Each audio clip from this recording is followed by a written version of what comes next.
Groups పరీక్షల తేదీలను మార్చాలి.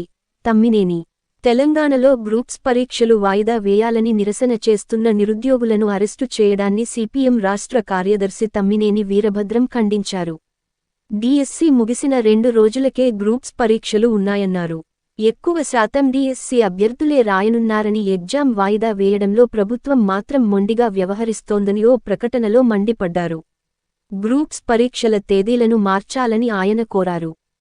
జీపీఎస్ రద్దు చేసి ఓపీఎస్ అమలు చేయాలి. ఉద్యోగ సంఘాలు గత ప్రభుత్వం తీసుకొచ్చిన గ్యారంటీడ్ పెన్షన్ స్కీమ్ జీపీఎస్ ను అమలు చేస్తూ గెజిట్ నోటిఫికేషన్ ఇవ్వడంపై ఉద్యోగ, ఉపాధ్యాయ సంఘాలు మండిపడుతున్నాయి. కూటమి నేతలు ఎన్నికల్లో ఇచ్చిన హామీ మేరకు జీపీఎస్ ను రద్దు చేసి పాత పెన్షన్ స్కీమ్ ఓపీఎస్ ను తీసుకురావాలని ఎస్జీటీఎఫ్, పీఆర్టీయూ, యూటీఎఫ్, సిపిఎస్ సంఘాలు డిమాండ్ చేస్తున్నాయి. గెజిట్ పత్రాలను దహనం చేశాయి. ఈ నెల 16, 17 తేదీల్లో నిరసనలు చేపట్టనున్నట్లు ఏపీటీఎఫ్ వెల్లడించింది. పార్టీ మార్పు ప్రచారంపై బీఆర్ఎస్ ఎమ్మెల్యే టీజీ కాంగ్రెస్ పార్టీలో చేరుతున్నారని జరుగుతున్న ప్రచారాన్ని కుత్బుల్లాపూర్ బీఆర్ఎస్ ఎమ్మెల్యే వివేకానంద ఖండించారు. తాను కేసీఆర్ నాయకత్వంలోనే పనిచేస్తానని స్పష్టం చేశారు.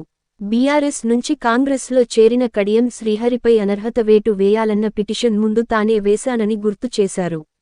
పార్టీ మారిన ఎమ్మెల్యేలపై ఖచ్చితంగా అనర్హత వేటు పడుతుందన్నారు. తన నియోజకవర్గ ప్రజల నమ్మకాన్ని వమ్ము చేయనన్నారు.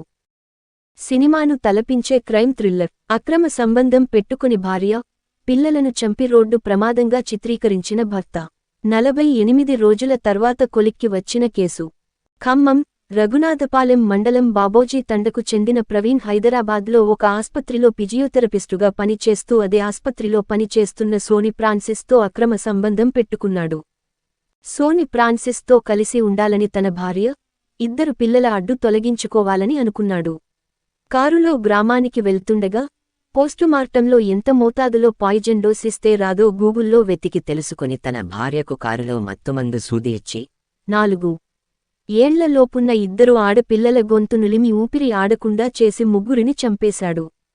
ఆ తర్వాత కారును ఒక చెట్టుకు గుద్ది రోడ్డు ప్రమాదంలో చనిపోయినట్టు చిత్రీకరించాడు. చనిపోయిన భార్య, పిల్లల ఒంటిపై ఎలాంటి గాయాలు లేకపోవడంతో అనుమానంతో భార్య కుటుంబ సభ్యులు పోలీసులకు ఫిర్యాదు చేశారు. దీనిపై విచారణ జరిపిన పోలీసులు కారులో ఒక ఇంజెక్షన్, ప్రవీణ్ ఫోన్లో గూగుల్ హిస్టరీతో ప్రశ్నించగా చేసిన నేరాన్ని ఒప్పుకున్నాడు.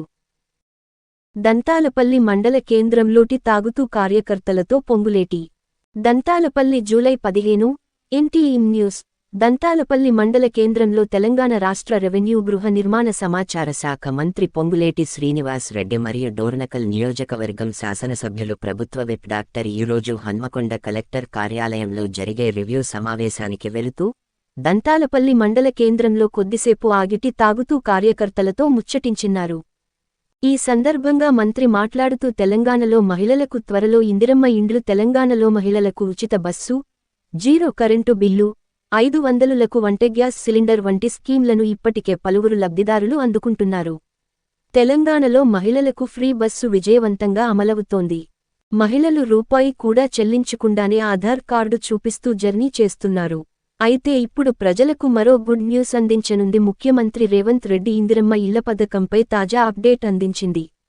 ఇందిరమ్మ ఇళ్ల లబ్ధిదారులకు గ్రామ సభలు నిర్వహించి సెలెక్ట్ చేయాలని ప్రభుత్వం నిర్ణయించింది. త్వరలోనే దీనికి సంబంధించిన ఆదేశాలు రానున్నట్లు సమాచారం. ఈ పథకం కింద తొలి దశలో సొంత స్థలం ఉన్నవారికి ఆర్థిక సాయం అందిస్తారు. రెండో దశలో లబ్ధిదారులకు ఇంటి స్థలంతో పాటు ఆర్థిక సాయం అందిస్తారు. తొలి దశలో నియోజకవర్గానికి 3500 ఇళ్లు చొప్పున మంజూరు చేస్తుంది. ఇంటి నిర్మాణానికి లబ్ధిదారులకు రూ.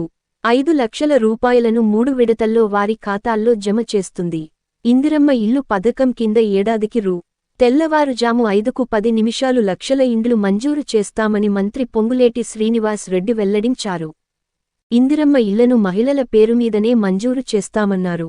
ఈ పథకాన్ని హౌసింగ్ కార్పొరేషన్, జిల్లా కలెక్టర్లు, మున్సిపల్ కమిషనర్లు పర్యవేక్షిస్తారని మంత్రి తెలిపారు. సొంతిల్లు ఉండాలని ప్రతి పేదవాడికి ఉంటుంది. కాంగ్రెస్ ప్రభుత్వం ఏర్పడిన తర్వాత ఇందిరమ్మ ఇళ్లను కేటాయించాలని నిర్ణయం తీసుకున్నారు.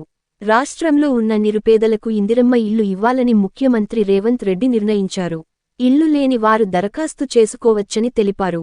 ఈ కార్యక్రమంలో దంతాలపల్లి మండల కాంగ్రెస్ పార్టీ అధ్యక్షులు భట్టు నాయక్, ఎంపీటీసీ యాకన్న, దాట్ల గ్రామ ఎంపీటీసీ సతీష్, దంతాలపల్లి గ్రామ కాంగ్రెస్ పార్టీ అధ్యక్షుడు శ్రీనివాస్ రెడ్డి, పిఎసి చైర్మన్ సమ్మెటరాము, జిల్లా కాంగ్రెస్ పార్టీ సంయుక్త కార్యదర్శి సాధు లింగారెడ్డి, జిల్లా నాయకులు కొమ్మినేని రవీందర్, యువజన నాయకులు సమ్మెట సురేష్, గ్రామ నాయకులు, మండల నాయకులు, కార్యకర్తలు తదితరులు పాల్గొన్నారు.